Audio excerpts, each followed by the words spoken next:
How's it going, guys? The race is currently going on. I can prove it. It is currently 10:21. You can see Sunday, May 22nd, and there's beautiful puppy Skywalker. 10:21. There's 20 laps to go in the All-Star race right now. I'm watching it. It's right in front of me. This is the first time I have ever decided to start a recording during a NASCAR race.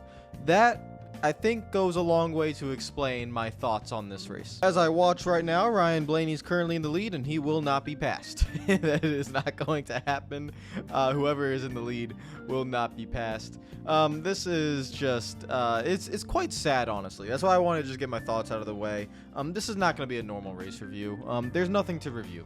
There's nothing. But I am going to give my thoughts on it. I want to give a shout out to all the Patreon members who always join the channel. You guys are the absolute best. And guys, make sure you leave your comments down below, your opinions. Make sure you hit the like button. Make sure you subscribe. And let's get into it. This is not going to be a full-blown hate video on Texas. I'm not going to do that. But I can honestly say this probably was one of the worst NASCAR races I've watched in a long time, probably since Texas. And that's actually hard for me to say because every time I watch a Texas race, it filters straight out of my brain, so I don't remember them. And I'm pretty sure there was a time between 2019 and 2021, maybe I never even watched. I think I just completely skipped Texas races. And then it came to my knowledge that there is a 500-mile Texas race later this season on the schedule.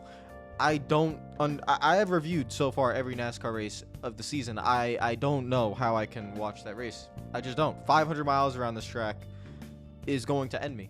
And first off, let's make this very clear. It's not NASCAR's fault. It's not the driver's fault. It's the team's fault. And it's not, most importantly, I don't want this to get lost in translation. It's not the All-Star race.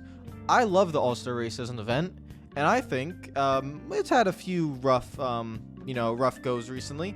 But I think with a rotating venue, you could just take it to different tracks. Just for example, take it to Darlington one year, Martinsville, Las Vegas. I'm just naming out tracks. Homestead, Daytona or Talladega if you want to do a plate race, all-star race, which I'm completely fine with if you want to. You could go to Charlotte, take it back to Charlotte, do it on the I saw someone tweet this on Twitter. I'm sorry, I don't know exactly who tweeted it. It was like retweeted on my timeline. Someone said run the Roval for a stage, run the oval, like the normal oval at Charlotte for a stage or something like that. That's, out there, but that's something. Just rotate it at different venues, and give each city or each track an opportunity to host an all-star race, which doesn't take away from a race date. So let's say like Las Vegas has 2 race dates, and then they get the all-star race for 1 year. Well, then there'll be 3 races at Las Vegas. They don't actually have to give up a race date to host the all-star race, and that goes for everyone else. I think that's the obvious thing to do when it comes to the all-star race. And it's not the event. I have no issues with the event. I think you can I think driver intros today were actually pretty good, but you're at a racing facility like Texas. There's essentially no crowd, no atmosphere, nobody cares, nobody's excited for this race. I did not see anyone actually say I'm excited for this all-star race at Texas because, again, it's Texas. The common denominator here is Texas Motor Speedway. It's the facility. So I just want to make sure that's very clear. It's not NASCAR's fault. The next-gen car. I gave this next-gen car a fighting chance against this track. It could not overcome this track. There's no car, no series. You can take a golf cart out here, run it 10 miles per hour.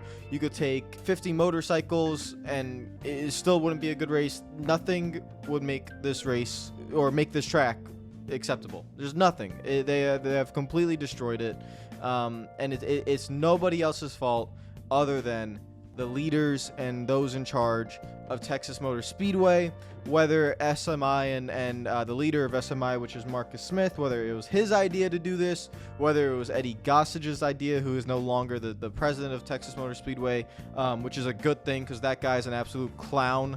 There's nothing else that needs to be said about Eddie Gossage. He's gone. He deserved to be gone. He shouldn't show his face. Just keep saying the dumbest stuff alive on his social media account. Keep doing that. The leaders need to be held responsible for the travesty that is Texas Motor Speedway. Because, guys, Texas Motor Speedway was a big track. It was a big track. There were a lot of people that came to this facility. They put a lot of upgrades in the facility. And to be very fair to it, when it comes to actual, the suites, the fan experience, the facility itself for fan experience, I've heard from multiple people it's not bad. is actually pretty good compared to a lot of other tracks. And that's a shame, because the racing product, what actually matters, is the worst it can possibly be. And it's time for the leaders to take some responsibility. It's time for the leaders of Texas Motor Speedway, those who were in charge, those who decided to configure it the way they did, to take responsibility. Because we're going down one path that I see where it just no longer exists. There's a very, very possible, opportunity here where Texas Motor Speedway will no longer exist. It could be in the same realm of what Chicagoland is currently in right now, where they don't have any race dates, which is unfair to Chicagoland, because Chicagoland was putting on good races. It was NASCAR's fault that Chicagoland went off the race date because they took a stupid horsepower package to a track with a beautifully worn out surface. If you actually took the next gen car to Chicagoland, you'd have a very good race that a lot of people enjoy. But instead, we're at this idiotic facility where there is no horsepower package alive, no car alive that can get this facility to perform at the level that it should. It will either get bulldozed down, it will get torn down, it'll get reconfigured again, which it will cost too much money. But let me put it this way. The reputation of Texas Motor Speedway is gone. It's done. You can't sell enough tickets. Doesn't matter what amount of customer service you can do to get fans to go to your track. You have Circuit of the Americas in the same state. People will go to the Circuit of the Americas. It's a better facility, offers better racing, offers better fan experience, and that is it. So this could very well be the end of Texas Motor Speedway.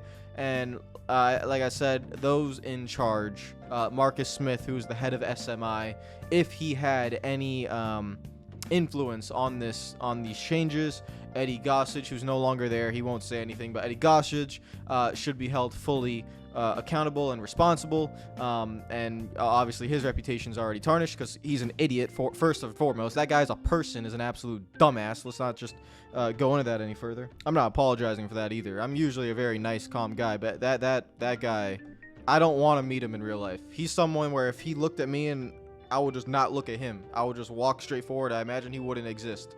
He's an idiot. So we move on. 4 laps to go. Ryan Blaney is still leading. Denny Hamlin's in second. Austin Cindric is in third. Suarez is in fourth. There's nothing to talk about.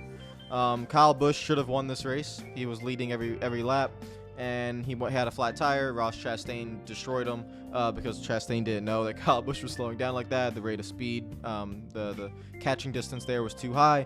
That was a really bad wreck. It could have been worse. So luckily everyone is okay there, because Chastain could have easily flipped, and he could have flipped while carrying a lot of speed, because when he hit Kyle Busch's car, it just ramped, so no speed was cut off. So he got really lucky that essentially he just landed back on 4 wheels, and with the left front basically, or the right front basically destroyed, the car eventually slowed down before it hit the wall.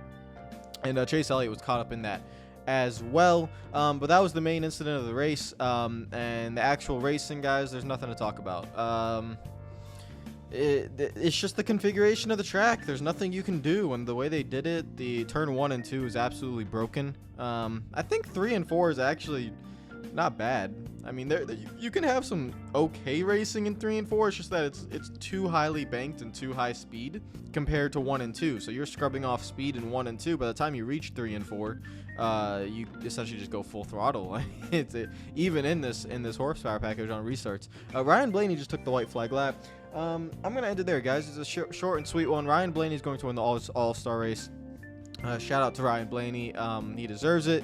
And I want to make it very clear again, the All-Star race is still a very big event. Ryan Blaney is going to win $1 million, and winning $1 million is not a small feat, and winning the All-Star race is not something to be laughed about or joked about. This is still an event that you want to win. There's the caution flag for some reason as Ryan Blaney takes the checkered flag, but he wins at 10:30 on Sunday. I don't know if you guys can match up the time, but Ryan Blaney has won, and thank God that is over. Wait, is it over? They said 5 to go on the graphic on Fox. Now I'm all confused. It's over, right? Yeah, they're celebrating. They're not celebrating too much, but it looks like it's over. Guys, comment down below. Let me know what you think of the All-Star race. This is over, right? Wait, the race isn't over? What the heck's going on? Wait, how is it not over? Okay, hold on. I gotta actually watch this now. What happened? Oh, wow. They threw the caution on the final lap. I didn't even know you could do that in the All-Star race. I did not know that the caution could come out on the caution came out while Blaney was coming to the start-finish line. I think it came out when he came off of turn 4. He did it. Oh, my God. That's ridiculous. Are you serious? They can do that in the All-Star race? All right, so this race goes on. All right, guys. You know what? I'm going to cut it here. I'll see you in 5 minutes. We'll see who actually won. Oh, NASCAR called a caution for that? They called a caution for Stenhouse getting into the marble. Oh, my God. They called a caution for Ricky Stenhouse getting into the marbles in turn 1 and 2. I don't think he even hit the wall. And NASCAR immediately threw the yellow because they want more drama. I'll see you guys in 5 minutes. This has been a disgraceful event. Let's see how it plays out. This is turning into a live comm. So Ryan Blaney can't get his window net up. He thought the race was over and he put the window net down, and now that the race isn't over, he has to get the window net back up. You guys are seeing my live reaction. It's 10:36. All right, so I'm currently watching the race right in front of me. This is a disgrace. This event has been a disgrace. I can't believe they called a caution for that. NASCAR was trying anything and everything to save the event, essentially. I really wonder what they're gonna do with Blaney now if they don't let him come down pit road and then retake his spot, because you can't punish Blaney for definitely thinking the race. In normal NASCAR events, you can't throw a caution on the final lap. You can't. I know maybe in this one you can, but you can't blame the driver for coming off turn 4, seeing the checkered flag, then takes the window net down. You can't blame him.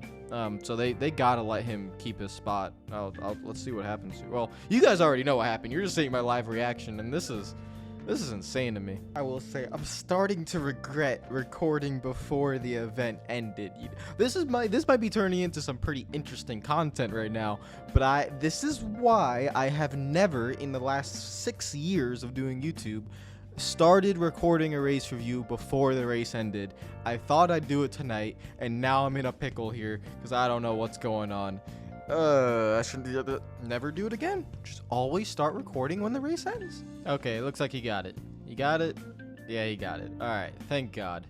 Whew, thank God. Blaney officially wins the All-Star race. He somehow got his window net. I think he tied his window net or something.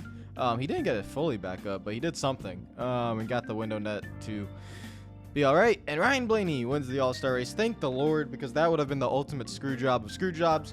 And now, since that unnecessary thing happened, now we can end it. Yeah, that's one of the worst races I've ever seen. That is a night to forget for NASCAR. NASCAR's been on a hot streak this season. They've been doing really well.